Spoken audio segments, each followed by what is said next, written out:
Well, here we are. This is the start. This is in remarkably good condition. It hasn't had any damage. It appears all the controls are still intact, hooked up, functional. This is one of the earliest versions of an autopilot to help stabilize this aircraft during rescue. I think apart from this, from the damage on the front bow here, that's pretty much the worst. Yeah, this is the worst damage there is, which is something we can fix, and we're eventually going to put new windows in here that we have. We're not going to disable anything. We're going to pretty much restore this just short of getting it in flying condition. Hey Bruce, check this out. It's been a while since you've seen one of these, huh? Oh wow. Autopilot engaging control. Wow.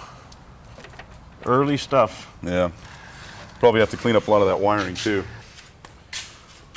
Well, this spare engine looks pretty complete. Yeah. We've got the mags. It looks like the only thing that's missing would be the starter, which would be here. We have one on the shelf over there. That breather tube. Yeah. Let's go ahead and connect that bad boy. Most of the common stuff, like the cylinders, that could be used off another engine or sourced from another engine. But what's going to be specific to this engine is going to be the exhaust for the Piasecki, and then also the case and the gear reduction housing. That's and the accessory section actually. But other than that, you know, you have the carburetor down here. It's an updraft carburetor, generator, your magnetos. This is your ignition system here. So even if you lose the ship's electrical system, the engine will still run. The Navy, the military, had a surplus of these engines. And at the time, they went to Piasecki and said, here's all these engines. Build us an aircraft that we could use them in. And that's where this development of this helicopter came from. This engine, it probably could be started right here, right in place.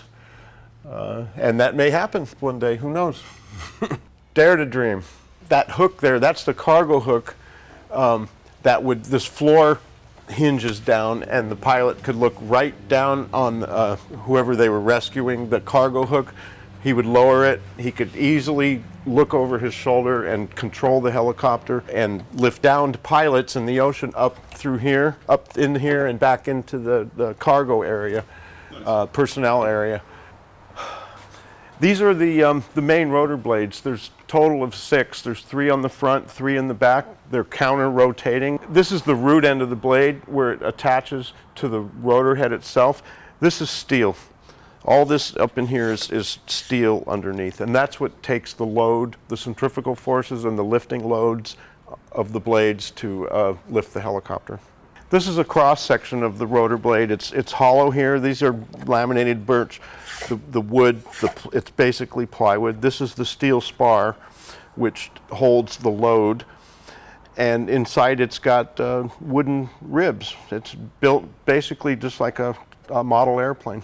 We're going to clean these blades up and use them as static display, but if the helicopter ever does get into flying condition, there's nothing to keep us from restoring these to an actual airworthy flying condition. The first thing we're going to do is just clean up what's here. Degrease, soap, water, clean everything.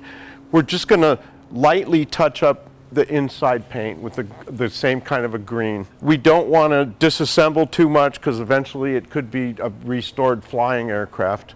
What we're going to do is repair this little bit here. We're going to paint the inside. We're going to have to make some new floorboards for it that we don't have, we didn't get. We're going to put the rotors on it. Everything will be in place. We're going to put new glass in here, and we're going to paint the exterior. It's from the exterior, from 10 feet away, it's going to look like a brand new helicopter that you could get in and start. They're going to be sending volunteers from the Iowa to help, and I'm going to be directing the volunteers. We're going to do it as simple and as quickly as possible, but it's a little involved. I see the project taking around 3 months. Well, Gail works for KTLA, and they came down here to showcase the HUP helicopter and what we're doing here for the Battleship.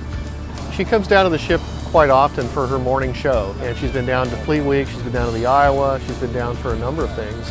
So she's always around the ship and doing things like this.